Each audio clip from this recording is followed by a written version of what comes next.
सुनहरा तेलंगाना को पेश करने में ताउन किया है बांटिया फर्नीचर, मियारी फर्नीचर का बेमिसाल शोरूम।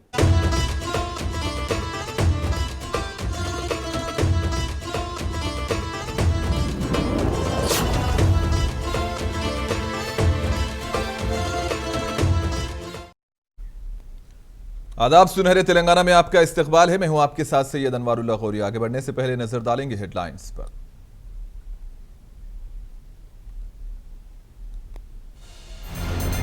सिंगरेनी कॉलेज की मुलाजिमीन की तरक्की बीआरएस के जरिए ही मुमकिन। मंचरियाल में इंतखाबी जलसे से वजीर आला केसीआर का खिताब।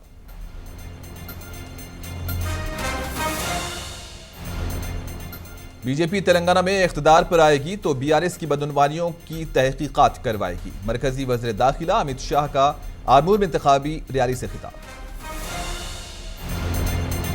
कांग्रेस तेलंगाना में मुलाजिमतों की भर्ती के लिए जॉब कैलेंडर को करेगी जारी। पालकोर्ती में इंतखाबी जलसे से प्रियंका गांधी का खिताब। असेंबली इंतखाबात के लिए इंतखाबी मुहिम में आई शिद्दत। मुख्तलिफ जमातों के सियासी कायदीन ने घर घर जाकर अवाम से की मुलाकात।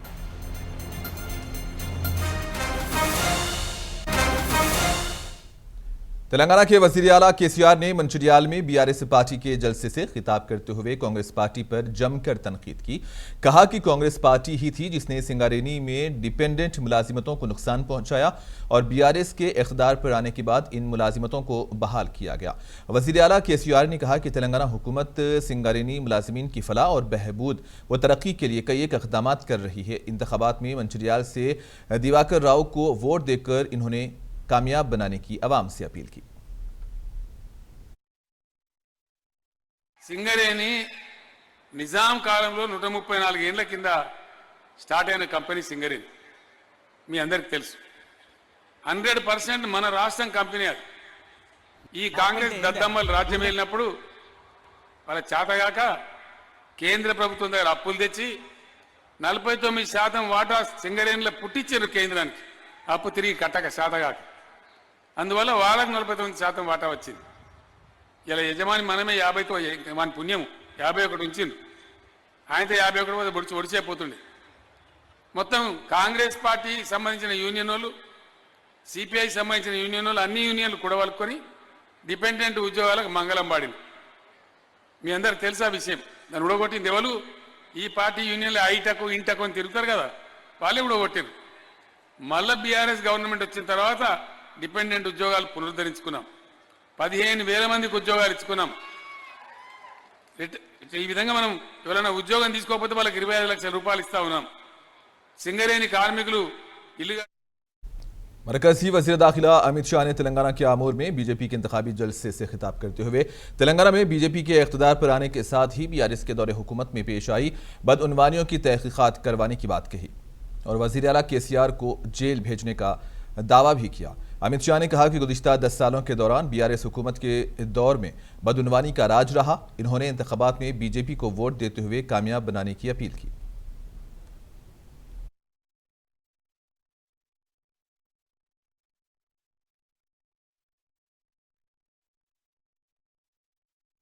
भाइयों और बहनों, यहां की ही बात करें, आरटीसी बस डिपो की भूमि पूजन 1988 में हुआ था, मगर इसका बस डिपो आज भी नहीं बना और यहां के विधायक बस डिपो के लिए एलोटेड भूमि को कब्जा कर वहां शॉपिंग सेंटर बना दिए। अब भाई शॉपिंग सेंटर में बस खड़ी रह सकती है क्या? रह सकती है क्या? मैं केसीआर को पूछना चाहता हूं, अगर विधायक ने शॉपिंग सेंटर बस स्टेशन की जगह पे बना दिया तो आपने टिकट क्यों दिया? अरे भाई, क्या आप समझ नहीं रहे हो? Ticket Congress party leader Priyanka Gandhi ने पालाकोर्ती में पार्टी के इंतखाबी जलसे से खिताब करते हुए बीआरएस पर तनकीद की। कहा कि तेलंगाना के नौजवान मुलाजिमतों के हुसूल के लिए जद्दोजहद कर रहे हैं, जबकि हुकूमत पेपर लीक के जरिए नौजवान की जिंदगियों से खिलवाड़ कर रही है और नौजवानों की खुदकुशी के वाकयात को भी तोड़ मरोड़ कर पेश करने का बीआरएस पर इल्जाम लगाया गया। प्रियंका गांधी ने कहा कि कांग्रेस के इख्तिदार पर आने के बाद 6 गारंटीज पर अमल किया जाएगा और रियासत की तरक्की के लिए कांग्रेस को वोट देने और पालाकोर्ती से पार्टी उम्मीदवार को कामयाब बनाने की अपील की गई।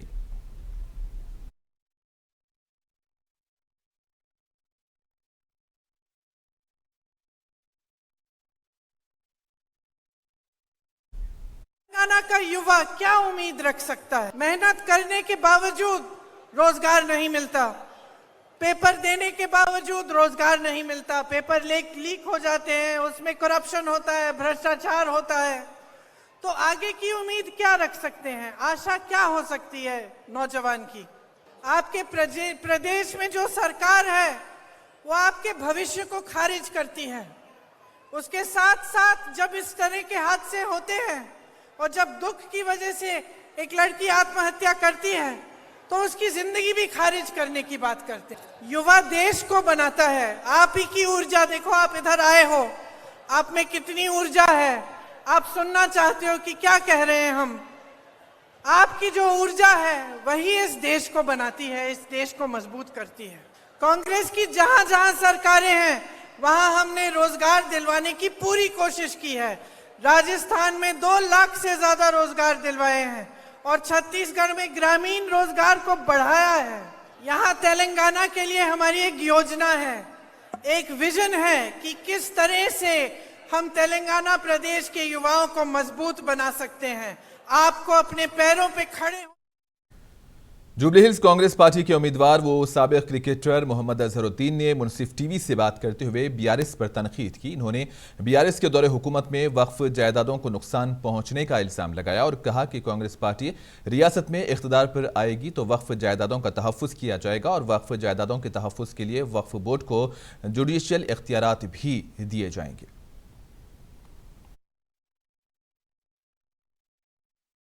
और जुबली हिल्स से कांग्रेस के उम्मीदवार अजहरुद्दीन हमारे साथ हैं। सर, इस बार आप यहां से लड़ रहे हैं, क्या लगता है कि किस तरह का आपको लोगों की मोहब्बत देखने को मिल रही है? क्या लगता है कि जी नहीं, लोग तो काफ़ी मोहब्बत प्यार दे रहे हैं, लोग काफ़ी पॉजिटिव है और मैं कहाँ पे भी जहीं पे भी जाता हूँ तो लोग चाहते हैं कि मैं यहाँ से एमएलए बनूँ और उनके काम करूँ।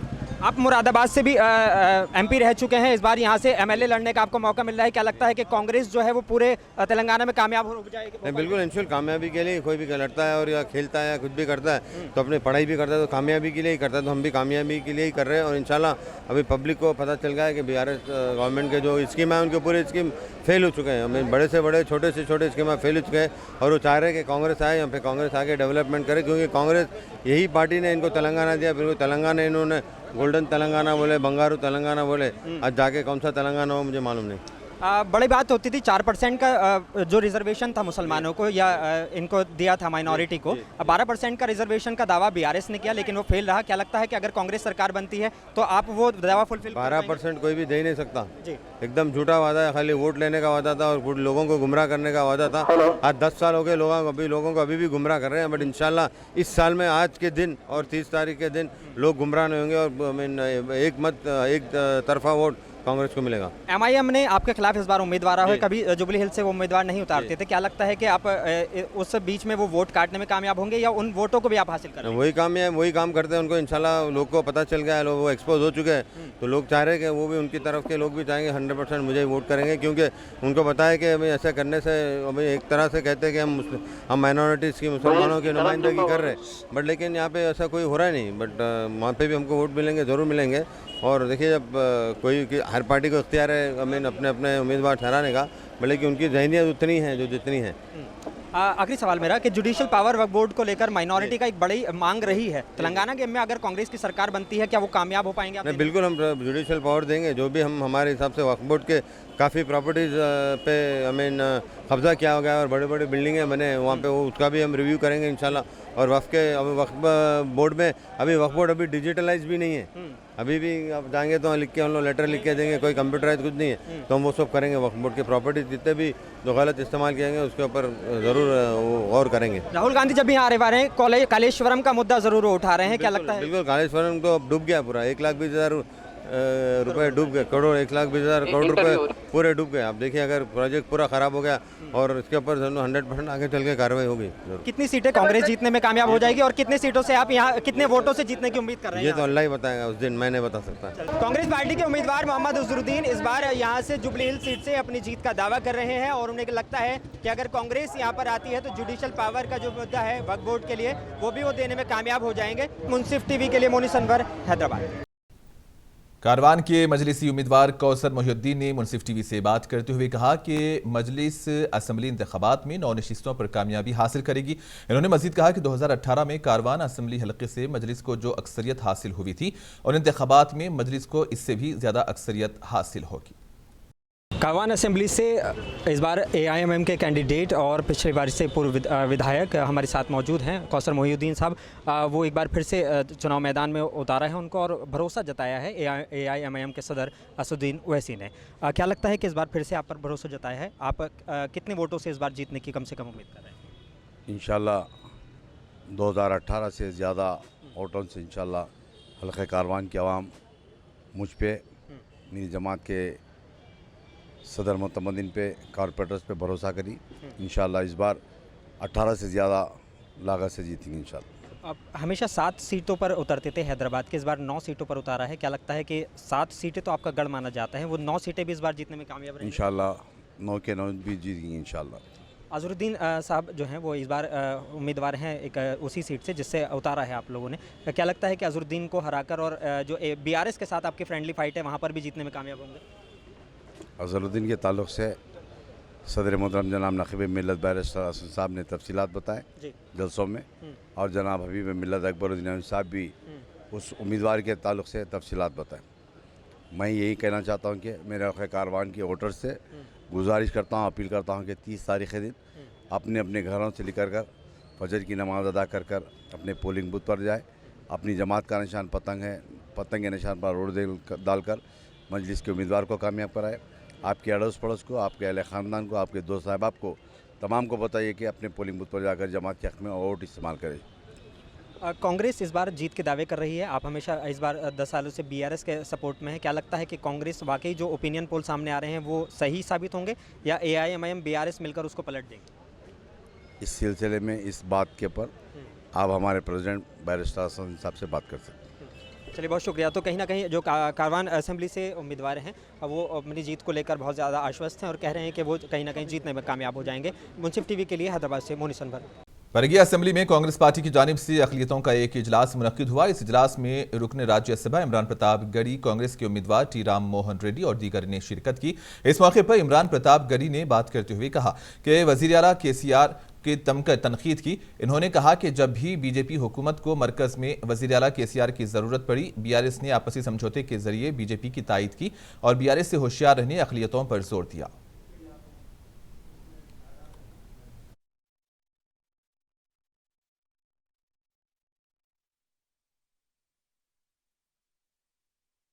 अगर आपको यह लगता है कि यह इलेक्शन महज असेंबली का इलेक्शन है, अगर आपको यह लगता है कि इस इलेक्शन के जरिए आप सिर्फ एक MLA चुनने के लिए 30 तारीख को वोट डालने जाएंगे, तो फिर आपका मकसद बहुत छोटा है। मेरा मानना है कि यह इलेक्शन महज असेंबली का इलेक्शन नहीं है। दरअसल ये तेलंगाना का असेंबली का इलेक्शन आने वाली 2024 का सेमीफाइनल है। मैं इसलिए हजारों किलोमीटर का सफर तय करके आपके बीच में आया हूं कि इलेक्शन बहुत अहम है। 2 ताकतें एक तरफ खड़ी हैं।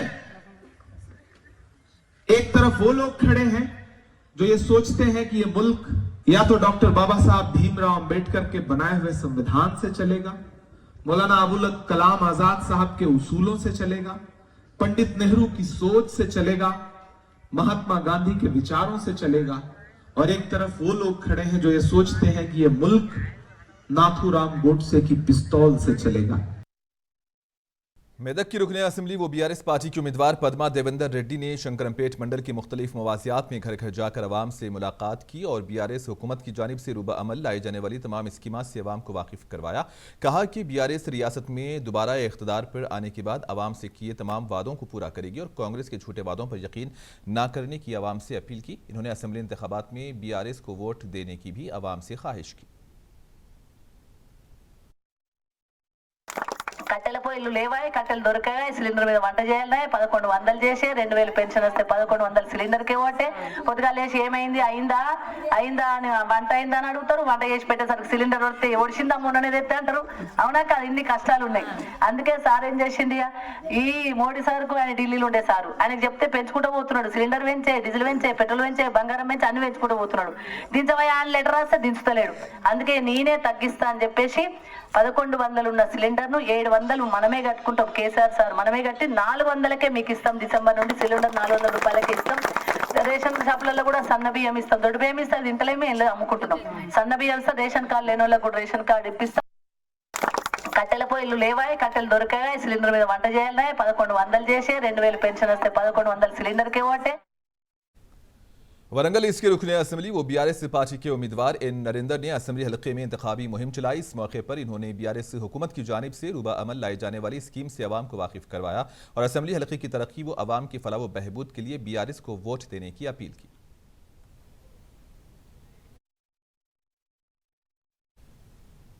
वरंगल ईस्ट कांग्रेस पार्टी के उम्मीदवार कुंडा सुरेखा के हक में कांग्रेस पार्टी कायदीन ने इंतखाबी मुहिम चलाई। इस मौके पर कांग्रेस कायदीन ने पार्टी के 6 गारंटीज से अवाम को वाकिफ करवाया। इस मौके पर कांग्रेस लीडर मोतीलाल नायक ने अवाम की फलाह व बहबूद व रियासत की तरक्की के लिए कांग्रेस को वोट देकर कामयाब बनाने की अपील की।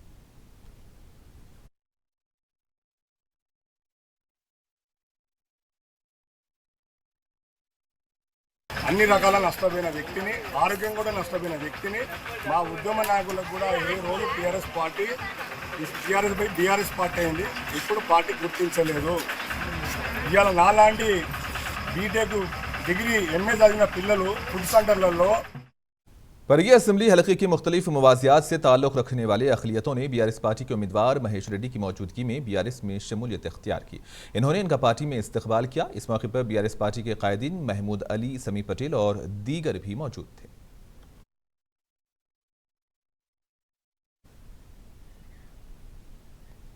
कुतुबुल्लाहपुर बीआरएस पार्टी के उम्मीदवार वो रुकने असम्बली केपी विवेकानंद ने आज कोम्पल्ली म्यूनसिपालिटी के बलदी डिवीजन 11 में इंतखाबी मुहिम चलाई। इस मौके पर इन्होंने बीआरएस हुकूमत की जानिब से रूबा अमल लाई जाने वाले स्कीम से अवाम को वाकिफ करवाया और बीआरएस को वोट देने की अपील की।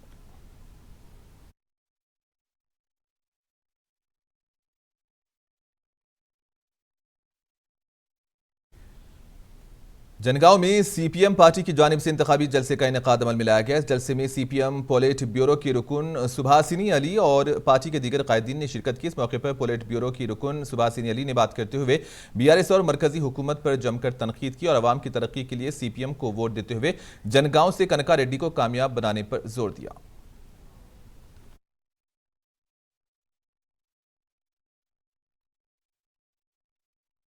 सीपीआईएम पार्टी गरीब के लिए लड़ने वाली पार्टी है। इसी गांव एरिया में, इसी तेलंगाना में सबसे पहले जमीन की लड़ाई इस लाल झंडे ने लड़ी थी, जिसमें एलेमा जैसे लोगों ने लड़ाई में शामिल हुए थे। आज इसी एरिया में हम लोग लड़ रहे हैं लोगों के घर के लिए और लोगों को जो 2 रूम फ्लैट है वो भी दिलवा रहे हैं, पट्टा भी दिलवा रहे हैं। और जो सरकार सब कुछ बेचना चाहती है, बैंक, LIC, रेलवे, उसके लिए भी हम लोग खड़े हैं, उसका विरोध कर रहे हैं। और जो सिंगरेली का माइंस है उसको हम लोग बिकने नहीं देंगे। जो मोदी गवर्नमेंट आज कॉन्स्टिट्यूशन को खत्म करना चाहती है, हिंदू मुस्लिम को आपस में लड़ा करके सारे अधिकार, सारे राइट्स लोगों के लेना चाहती है। मेदक जिला एडिशनल इलेक्टोरल ऑफिसर वो एडिशनल कलेक्टर वेंकटेश वर्लू ने आज अपने वोट का इस्तेमाल किया। तेलंगाना असेंबली इंतखाबात के ज़िम्मन में एडिशनल कलेक्टर वेंकटेश वर्लू ने जुमा के रोज़ IDOC के जरिए कायम करदा पोलिंग मरकज़ में पोस्टल बैलेट वोटिंग के तरीक़ेकार में अपना हक़ राय दही इस्तेमाल किया। इन्होंने 30 नवंबर को तेलंगाना में होने वाले असेंबली इंतखाबात में हक़ राय दही से इस्तिफ़ादा करते हुए 100% राय दही को यकीनी बनाने की आवाम से अपील की।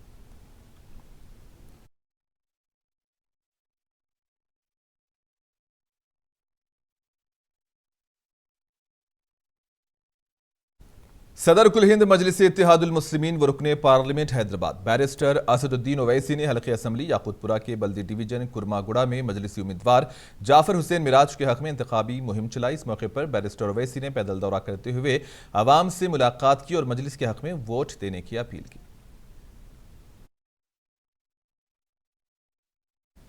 कामारेड्डी में जुमा के मौके पर कदीम बस स्टैंड की मदीना मस्जिद में नमाज जुमा के मौके पर कांग्रेस बीआरएस पार्टी कायदीन के दरमियान लफ्जी झड़प देखी गई, जबकि डीएसपी कामारेड्डी व एसएचओ नरेश ने वहां पहुंचकर दोनों पार्टियों के कायदीन व कारकुनों को मुंतशिर कर दिया। इस मौके पर साबिक वक्फ बोर्ड के सदर सैयद यूसुफ अली कांग्रेस कारकुनों के साथ कांग्रेस को वोट देने की अपील कर रहे थे, तो दूसरी जानिब उर्दू अकेडमी के सदर ख्वाजा मुजीबुद्दीन बीआरएस के लिए वोट मांग रहे थे और यूसुफ अली ने बात करते हुए कहा कि मुसलमानों से वो कांग्रेस को वोट देकर कामारेड्डी से रेवंत रेड्डी को कामयाब बनाएं। इन्होंने मुख्तलिफ तंजीमें कांग्रेस की तायीद कर रही हैं, इस तरह का इंकशाफ किया। मदीना मस्जिद में हम सब मिलकर कांग्रेस के कायदीन मुसल्लियों से गुजारिश की है कि कांग्रेस के निशान को वोट डालकर कांग्रेस के उम्मीदवार रेवंत रेड्डी साहब को कामयाब बनाएं। आज तेलंगाना में कांग्रेस की लहर चल रही है और मुसलमानों का भी फर्ज बनता है कि हम फिरकावारी जमातों को रोककर सेकुलर जमातों का साथ दें और आने वाले मुनसिफ टीवी के CEO editor and channel head Habib Naseer और सीनियर एडिटर व नेशनल ब्यूरो खुर्शीद रब्बानी और तेलंगाना के ब्यूरो चीफ मीर सिद्दीक अली कामारेड्डी के दौरे पर हैं।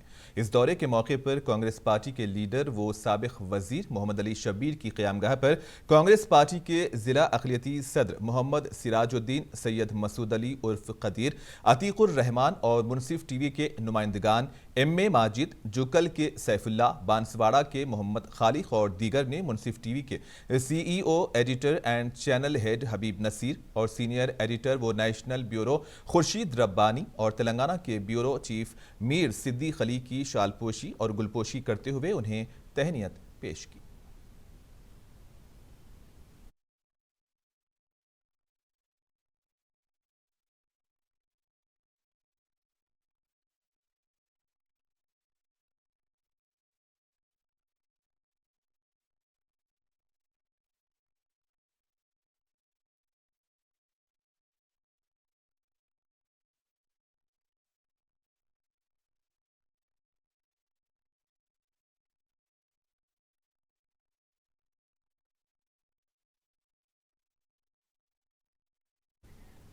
तेलंगाना के वजीर दाखिला मोहम्मद महमूद अली ने महबूब नगर में तेलंगाना के वजीर श्रीनिवास गौड़ के हक में इंतखाबी मुहिम चलाई। इस मौके पर इन्होंने मोटर लाइन मस्जिद के करीब बाद नमाज जुमा मुसल्लियों से मुलाकात करते हुए बीआरएस को वोट देने की अपील की।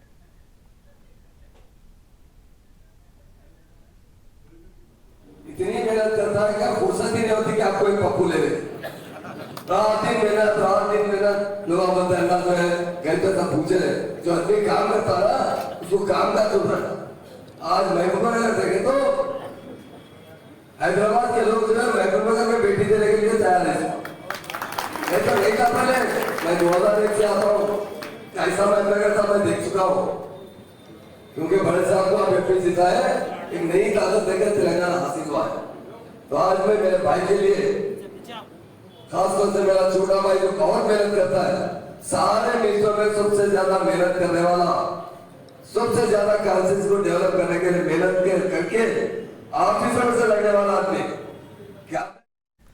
जिला महबूबनगर मुस्तखर में आज नमाज जुमा के मौके पर कांग्रेस पार्टी उम्मीदवार यानम श्रीनिवास रेड्डी ने मुसलमानों से मुलाकात करते हुए 30 नवंबर को होने वाले असेंबली इंतखाबात में कांग्रेस पार्टी को वोट देकर कामयाब करने की अपील की, जबकि इन्होंने कहा कि कांग्रेस इख्तियार पर आने के बाद माइनॉरिटी डिक्लेरेशन पर अमल करेगी। है हमारे मुसलमान भाई बड़े तादाद में यहाँ नमाज करने के लिए आते, वो लोगों से मिलके कांग्रेस पार्टी को मदद मांगने के लिए यहाँ आया और कांग्रेस पार्टी जो माइनॉरिटी डिक्लेरेशन दिया वो बेहतरीन डिक्लेरेशन है। उसको बांसवाड़ा बीआरएस पार्टी के उम्मीदवार पी श्रीनिवास रेड्डी ने बांसवाड़ा के मौजे रायतू नगर में इंतखाबी मुहिम चलाई। इस मौके पर इन्होंने बात करते हुए कांग्रेस पार्टी उम्मीदवार रविंदर रेड्डी पर सख्त तनकीद की और कई एकड़ अराजी पर कब्जा करने का रविंदर रेड्डी पर इल्जाम लगाया। इन्होंने असेंबली हलके की तरक्की के लिए बीआरएस को ही वोट देने की आवाम से अपील की।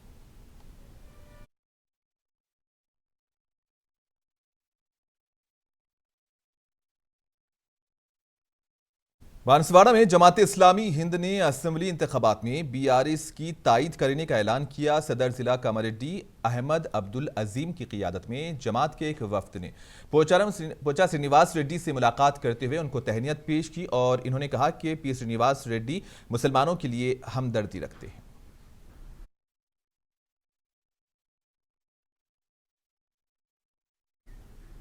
और इसी के साथ ही खबरों का सिलसिला इख्तिताम को पहुंचा। दीजिए इजाजत, अल्लाह हाफिज।